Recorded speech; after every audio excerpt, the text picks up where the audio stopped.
Good morning વિદ્યાર્થી મિત્રો. તો 12મા ધોરણના ગુજરાતી વિષયમાં હવે પછીનું 9મું પ્રકરણ જે છે એક પદ્ય કાવ્ય જેનો સાહિત્ય પ્રકાર છે લોકગીત, ભવના અબોલા. તમે જુઓ કે આના લેખક માટે શબ્દ વાપર્યો છે અજ્ઞાત, કેમ કે લોકગીતનો કોઈ રચયિતા નથી હોતો.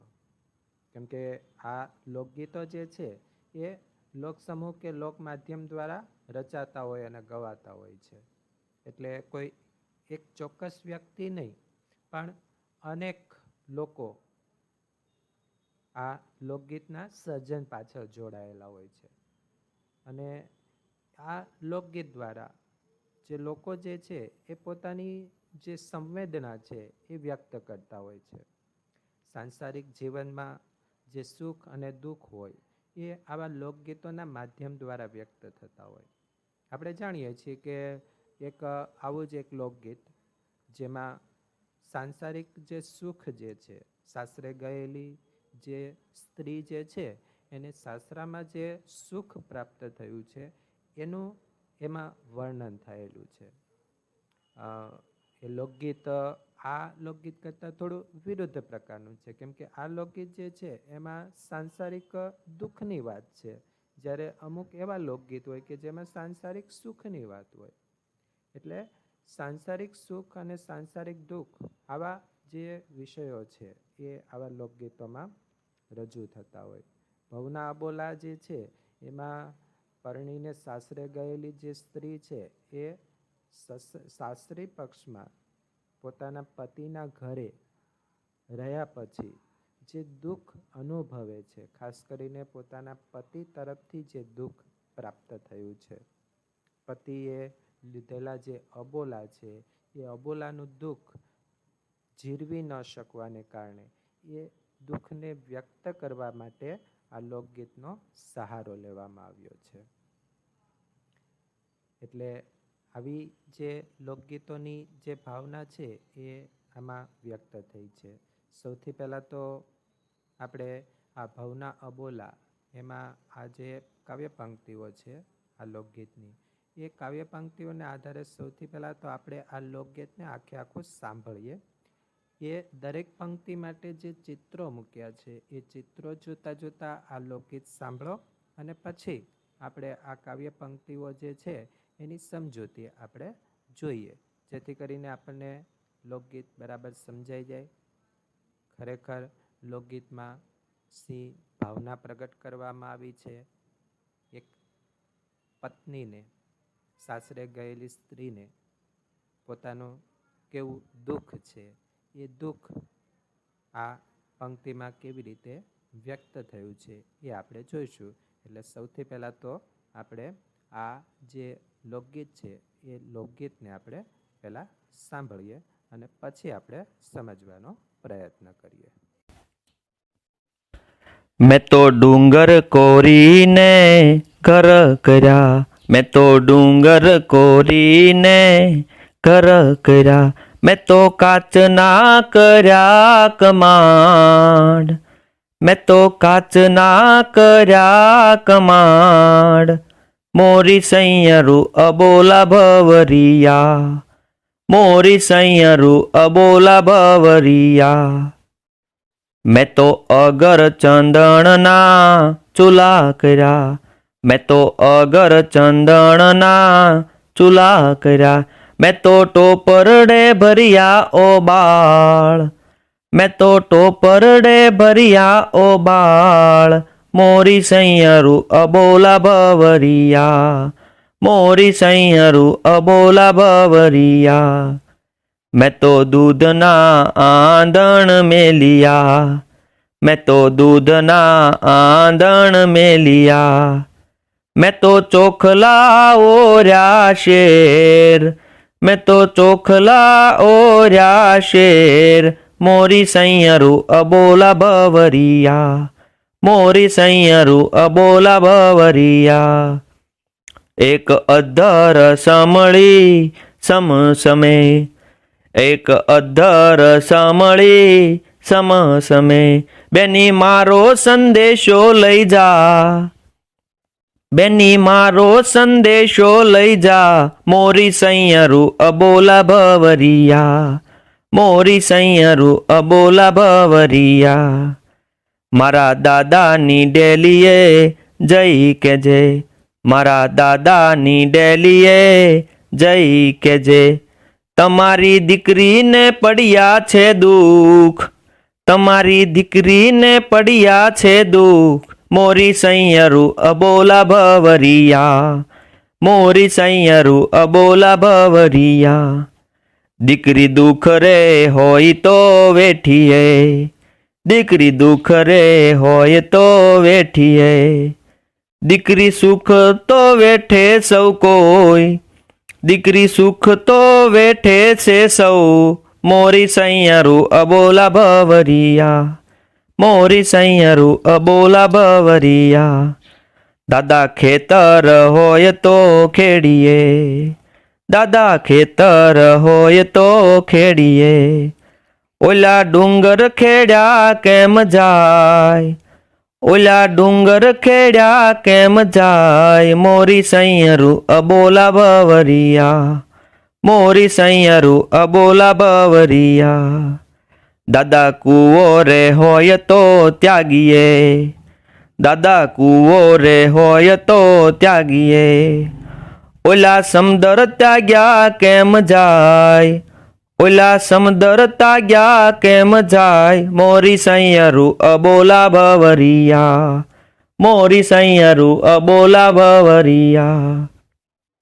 દાદા ઢાંઢો રે હોય તો વેચીએ દાદા ઢાંઢો રે હોય તો વેચીએ ઓલો પરણ્યો વેચો કેમ જાય ઓલો પરણ્યો વેચો કેમ જાય મોરી સૈયરું અબોલા ભવરિયા મોરી સૈયરું અબોલા ભવરિયા દાદા કાગળ હોય તો વાંચીએ દાદા કાગળ હોય તો વાંચીએ ઓલા કરમ વાંચા કેમ જાય ઓલા કરમ વાંચા કેમ જાય મોરી સૈયરું અબોલા ભવરિયા મોરી સૈયરું અબોલા ભવરિયા મેં તો ડુંગર કોરીને ઘર કર્યા મેં તો ડુંગર કોરીને ઘર કર્યા મેં તો કાચના કર્યા કમાડ મેં તો કાચના કર્યા કમાડ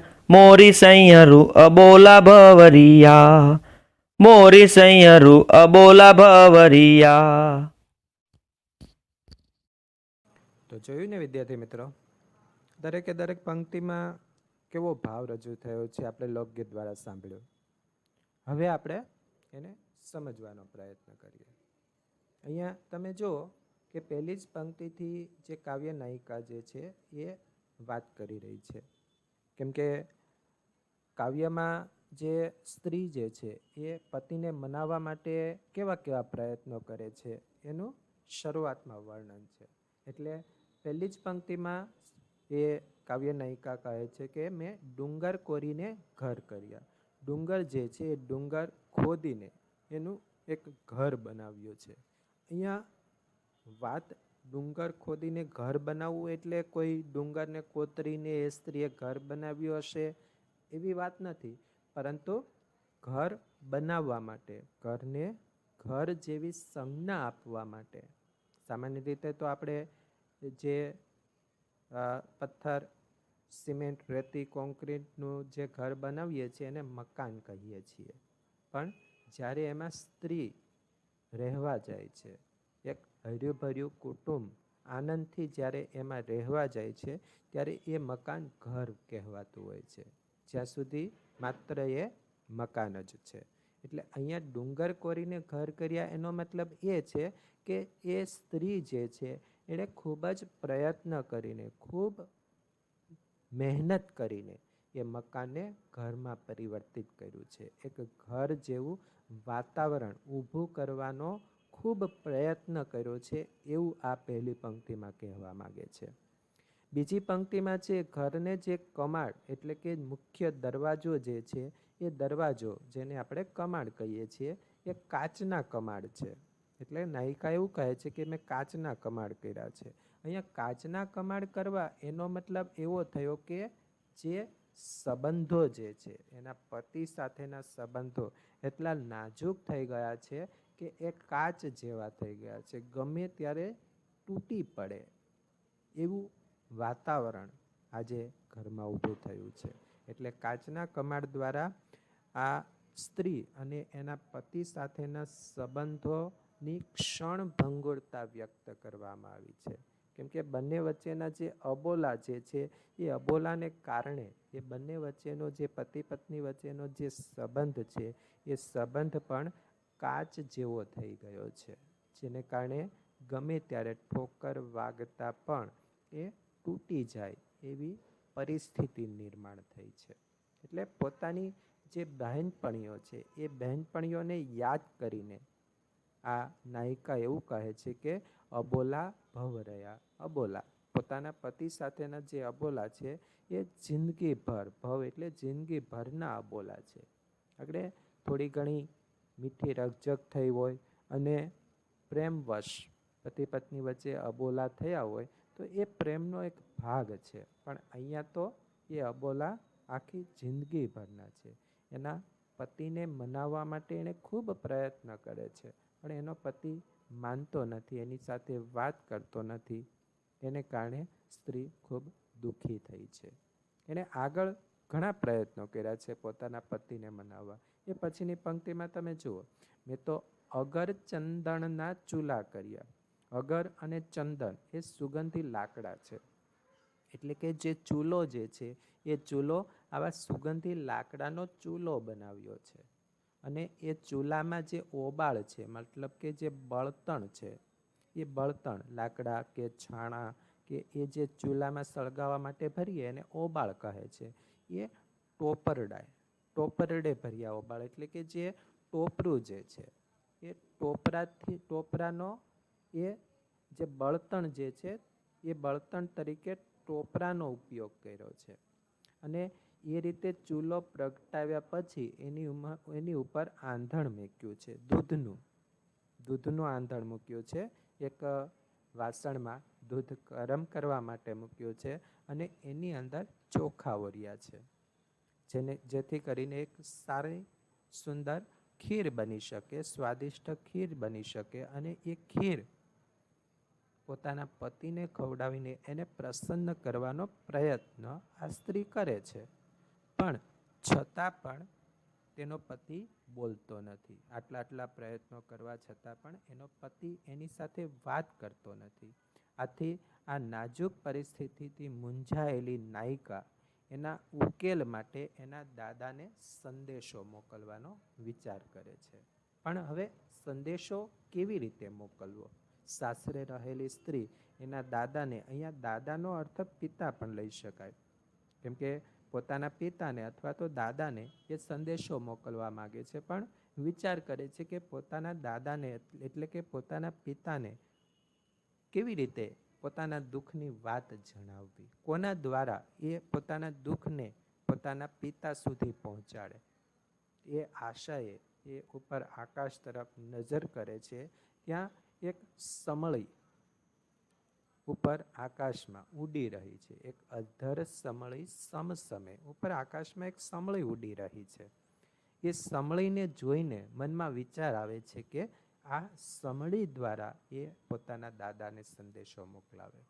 આપણે જાણીએ છીએ કે કાલિદાસ નામના સંસ્કૃતમાં થઈ ગયેલા ખૂબ મહાન કવિ, એણે એક મેઘદૂત નામનું કાવ્ય લખ્યું, જેમાં પોતાની પત્નીથી વિખૂટા પડેલા એક યક્ષ પોતાની પત્નીને સંદેશો મોકલવા ઈચ્છે છે. તો એ મેઘ, વરસાદી જે વાદળા છે એના દ્વારા સંદેશો મોકલે છે. એવું મેઘદૂત નામનું કાવ્ય કાલિદાસે લખ્યું છે. એવી રીતે અહીંયા આ જે કાવ્ય નાયિકા છે એ સંદેશો મોકલવા માટે પેલી સમળીનો ઉપયોગ કરવા ઈચ્છે છે. એટલે સમળીને એ માધ્યમ બનાવે છે પોતાના દુઃખને રજૂ કરવા માટેનું. સમળી માટે પણ એણે જો શબ્દ વાપર્યો છે બેની. એ સમળીનો જાણે કે એની સાથે પારસ્પરિક સંબંધ છે, એક કૌટુંબિક સંબંધ છે એવી કલ્પના આ લોકગીતમાં થઈ છે. એટલે અહીંયા બેની શબ્દ વાપરીને એ સમડી સાથેની આ સ્ત્રી આત્મીયતા પ્રગટ કરે છે.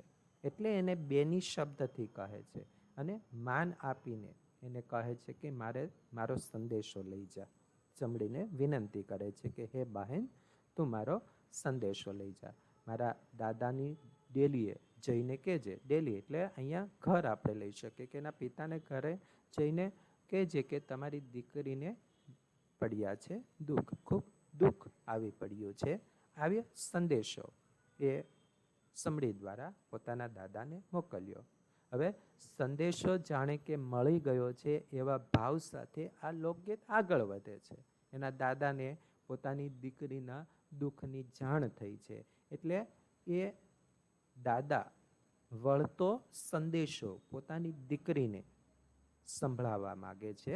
વળતો સંદેશો જાણે કે મોકલે છે અને પોતાની દીકરીને સાંત્વન આપવા માટે એની દીકરીને સંબોધીને દાદા પોતાની દીકરીને કહે છે કે હે દીકરી, દુખરે હોય તો વેઠીએ. કેમ કે પહેલાંનો જે સમય હતો ત્યારે એ એવું નહોતું કે કોઈ પણ નાની વાતમાં જ સંબંધો પર પૂર્ણવિરામ મૂકી દેવામાં આવે. એટલે અહીંયા દાદા એવું વિચારે છે કે કદાચ દુઃખ પડ્યું છે, આવ્યું છે, તો એ થોડા દિવસોમાં દૂર થઈ જશે. એટલે જે દુઃખ છે એ વેઠી લેવું. પોતાની દીકરીને કહે છે સુખ તો વેઠે છે સૌ, સુખ તો બધા વેઠે, પણ દુઃખ હોય તો એને પણ વેઠી લેવું. સુખ અને દુઃખ જીવનમાં આવ્યા જ કરતું હોય. એટલે સુખ તો બધા વેઠતા જ હોય, સુખ તો બધા સહન કરતા જ હોય, પણ દુઃખને જે સહન કરી શકે એ સાચો વ્યક્તિ ગણાય. એટલે દાદા પોતાની દીકરીને આવી રીતે સાંત્વન આપે છે. પણ અહીંયા જે સ્ત્રી જે છે, દાદાની જે દીકરી છે, એ પોતાની જે પરિસ્થિતિ અહીંયા સાસરે નિર્માણ થઈ છે, જે દુઃખ આવી પડ્યું છે, એ દુઃખ એવું નથી કે એને વેઠી લેવાથી એ પૂર્ણ થઈ જશે. કેમ કે આ દુઃખ કોઈ 2-5 દિવસનું દુઃખ નથી. આ દુઃખ તો છે ભવનું. કેમ કે માનો કે સાસરામાં જેટલા સગા સ્નેહીઓ છે, પોતાના સાસુ હોય, સસરા હોય, દિયર હોય, જેઠ હોય, જેઠાણી હોય, દેરાણી હોય, નળંદ હોય, આ બધા સાથે જે સંબંધો હોય એ સંબંધોમાં કદાચ થોડીક કડવાશ આવે, એના કારણે કદાચ દુઃખ આવે, તો એ દુઃખ તો કદાચ આ દીકરી સહન કરી લે. પણ પોતાના પતિ સાથે જ અહીંયા તો અબોલા થયા છે, એ દુઃખ કેવી રીતે સહન થાય? એક સ્ત્રી માટે સાસરે આવ્યા પછી સૌથી મોટો અને છેલ્લામાં છેલ્લો આધાર હોય તો એ છે એનો પતિ. પણ એનો પતિ જ અહીંયા તો એનાથી વિમુખ થઈ ગયો છે, તો એ દુઃખ એનાથી સહન થઈ શકતું નથી. એટલે દીકરી પોતાના દાદાને કહે છે કે દીકરી, દાદા, ખેતર હોય તો ખેડીએ. ખેતર હોય તો એને ખેડી શકાય, એના પર હળ હાકીને એને ખેડી શકાય. પણ પેલો ડુંગર જે છે એને કેવી રીતે ખેડવો? પથ્થર ઉપર તો કંઈ હળ ચાલી શકતું નથી. આના દ્વારા એ કહેવા માગે છે કે નાનું દુઃખ હોય તો એને દૂર કરવાનું કે એને સહન કરી લેવાની શક્તિ છે એનામાં. પણ અહીંયા તો દુઃખનો જાણે કે ડુંગર ખડકાઈ ગયો છે. એને દૂર કરવું અથવા તો એને સહન કરવું એ એના હાથની અથવા તો એની હિંમત હવે રહી નથી. દાદાને કહે છે કે કૂવો હોય તો ત્યાગીએ. કૂવો હોય એટલે કૂવામાં જે પાણી છે એ પાણીને તાગ મેળવવો હોય કે કેટલું પાણી અંદર ભર્યું છે તો એ સમજી શકાય અથવા તો એનું માપ લઈ શકાય કે કૂવામાં આટલું પાણી છે. પણ સમંદર જે છે, દરિયો જે છે, સમુદ્ર જે છે, એ તો વિશાળ છે. એનું તાગ અથવા તો એનું માપ કેમ કરીને લઈ શકાય? અહીંયા એવું કહેવા માગે છે કાવ્ય નાયિકા કે દુઃખ થોડુંક હોય તો સમજી શકાય, પણ અહીંયા તો દુઃખનો જાણે કે સમંદર છે, દુઃખનો જાણે કે દરિયો છે. એટલા માટે દીકરી હતાશ થઈ છે. એને વળી પાછું આગળ કહે છે કે ઢાંઢોરે હોય તો વેચીએ. ઢાંઢો એટલે કે બળદ, ખેતી કામમાં વપરાય, બળદો વપરાય, તો એ બળદ હોય અને કદાચ યોગ્ય ન હોય તો એને વેચી નાખીએ અને બીજા બળદ લઈ લઈએ. પણ બોલ્યો પરણ્યો વેચ્યો કેમ જાય? જેની સાથે લગ્ન કર્યા છે એને થોડો વેચી શકાય, એને થોડો બદલી શકાય. એ તો આખા ભવનો સંગાત છે. પણ એની સાથે જ જ્યારે અબોલા થયા છે ત્યારે બીજી બધી બાબતો ગૌણ બની જાય છે.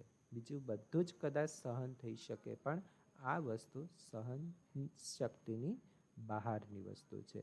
એટલે છેલ્લી પંક્તિમાં એ સ્ત્રી પોતાના દાદાને કહે છે કે કાગળ હોય તો વાંચીએ. કાગળ હોય અને એમાં કંઈક લખેલું હોય, કોઈક વાત લખેલી હોય, કોઈક વિચાર રજૂ કરેલો હોય તો એને આપણે વાંચી શકીએ. પણ બોલ્યા કરમ વાંચ્યા કેમ જાય? જે કરમ, જે ભાગ્ય લખાયું છે એ તો વાંચી શકાતું નથી, તો એને કેમ વાંચી શકીએ? તો આવી બધી વાતો દ્વારા દીકરી પોતાના દાદાને સમજાવવા માગે છે. એટલે દાદાની સલાહ જાણીને દીકરી દાદાને ફરી પોતાની વ્યથા કઈ રીતે વ્યક્ત કરે છે એ આ છેલ્લા ભાગમાં રજૂ કરી છે. એટલે અહીંયા જે વાત કરી છે એને આધારે ટૂંકમાં દીકરીની વ્યથા એ છે કે સાસરીમાં ગમે એટલા દુઃખ પડે તેને સહન કરી શકાય, પણ પતિને મનાવવાના અનેક પ્રયત્ન કરવા છતાં જો એના અબોલા જ ન તૂટે તો આ પરિસ્થિતિને કેવી રીતે સહન કરી શકાય? આગળના પૂર્વાર્ધમાં આપણે જોયું હતું કે એને એવું નથી કે એણે કોઈ પ્રયત્ન જ નથી કર્યા પોતાના પતિને મનાવવા. ખૂબ પ્રયત્નો કર્યા, એને મનાવવાના ભરપૂર પ્રયત્નો પછી પણ એનો પતિ જ્યારે માનતો નથી ત્યારે જે લાગણી, જે દુઃખ એ સ્ત્રી ઉપર આવી પડે છે એને સહન કરવાની એનામાં હવે હિંમત રહી નથી. એટલે દાદાને આ વાત રજૂ કરે છે. તો અહીંયા આખી વાતમાં એક સ્ત્રીએ પોતાના જે મનોભાવો છે એ મનોભાવો આ લોકગીતની પંક્તિ દ્વારા રજૂ કર્યા છે. મુખ્ય તો બે જ પ્રશ્નો હતા. નાયિકાએ પતિને મનાવવા શા પ્રયત્નો કર્યા, તો અહીંયા એ પ્રયત્નોની વાત આવી ગઈ અહીંયા ચોખા ઓરિયા સુધીમાં. ત્યાર પછી દાદાએ શી સલાહ આપી, તો એમાં આવી ગઈ કે દુઃખને સહન કરવા જોઈએ, સુખ તો સૌ કોઈ સહન કરે. અને મુખ્ય બીજો પ્રશ્ન હતો, દાદાની સલાહ જાણી દીકરી દાદાને ફરી પોતાની વ્યથા કઈ રીતે વ્યક્ત કરે છે? તો અહીંથી જે છે એ દીકરી ફરીવાર પોતાના દાદાને વ્યક્ત કરે છે પોતાના દુઃખની વાત. એટલે પાછળની બધી જ પંક્તિઓ એ દાદાને પોતાની વ્યથા વ્યક્ત કરે છે કે પરિસ્થિતિ એટલી નાજુક છે કે તેને કેમ ઉકેલવી. એના સંદર્ભમાં દીકરી કેટલાક ઉદાહરણ આપે છે. ખેતર, ડુંગર, કૂવાનું પાણી અને સમંદરનું પાણી, બળદ અને પોતાના પતિની સરખામણી, કાગળ અને નસીબની સરખામણી. આ સરખામણીઓ કરીને એ એવું કહેવા માગે છે કે વ્યથા એ છે કે ગમે એટલા દુઃખ સાસરામાં હોય તો એને સહન કરી શકાય, પણ પોતાના પતિ સાથે જે અબોલા છે એ જ ન છૂટે તો આ પરિસ્થિતિને કેવી રીતે સહન કરી શકાય. એ આખો ભાવ આ પંક્તિમાં બધી પંક્તિઓ દ્વારા રજૂ કરવામાં આવ્યો છે. ખૂબ સરસ મજાનું લોકગીત છે. એ લોકગીતની પંક્તિએ પંક્તિમાં એક પરિણીત સ્ત્રીને વેઠવા પડતા, સહન કરવા પડતા જે દુઃખ છે એની વાચા આ લોકગીત દ્વારા રજૂ કરવામાં આવી છે. તો અહીંયા આપણે આ લોકગીત પૂર્ણ કરીએ. જે આના પ્રશ્નો છે એ પ્રશ્નો તમે સ્વાધ્યાયમાંથી નોટબુકમાં લખી લેજો. ખૂબ સારી રીતે લખી શકો એવું કાવ્ય છે. સમજૂતી તમે બરાબર સાંભળી હશે તો તમને એ પ્રશ્નોના જવાબ લખવામાં કોઈ તકલીફ પડશે નહીં. તો અહીંયા આપણે આ ભાગ પૂર્ણ કરીએ.